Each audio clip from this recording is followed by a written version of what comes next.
ભારત અને કેનેડા વચ્ચેના સંબંધોમાં સ્થિરતા અને નવો વેગ લાવવા માટે આજે એક મોટું પગલું લેવામાં આવ્યું છે. વિદેશ મંત્રી ડોક્ટર એસ જયશંકરના આમંત્રણ પર કેનેડાના વિદેશ મંત્રી અનિતા આનંદ 12 થી 14 ઓક્ટોબર દરમિયાન ભારતની મુલાકાતે છે. આ મુલાકાત દરમિયાન બંને દેશોએ એક નવા રોડમેપ પર સહમતિ વ્યક્ત કરી છે, જે વેપાર, સુરક્ષા અને ઉર્જા સહિતના મહત્વના ક્ષેત્રોમાં સહયોગને ગાઢ બનાવશે.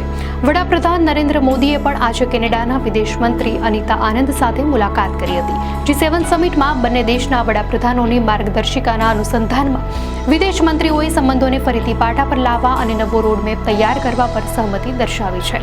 આ રોડમેપ સાર્વભૌમત્વ અને પ્રાદેશિક અખંડિતતાના સિદ્ધાંતોના પરસ્પર આધાર પર આધારિત છે. બંને મંત્રીઓએ 2024માં $23.66 બિલિયન દ્વિપક્ષીય વેપાર પર સંતોષ વ્યક્ત કર્યો. સ્વચ્છ ટેકનોલોજી, ઇન્ફ્રાસ્ટ્રક્ચર, કૃષિ, ખાદ્ય અને ડિજિટલ ઇનોવેશન જેવા ક્ષેત્રો પર ધ્યાન કેન્દ્રિત કરવા સાથે CEO ફોરમ ફરી શરૂ કરવા અને મંત્રી સ્તરીય વાટાઘાટો શરૂ કરવા સંમતિ આપી. Canada India ministerial energy dialogue ફરી સ્થાપિત કરવા પર ભાર મુકાયો.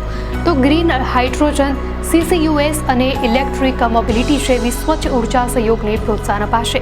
આ પગલાં દ્વિપક્ષીય સંબંધોમાં વિશ્વાસનું પુનઃનિર્માણ કરવામાં અને સહયોગને વધુ ગાઢ બનાવવામાં યોગદાન આપશે.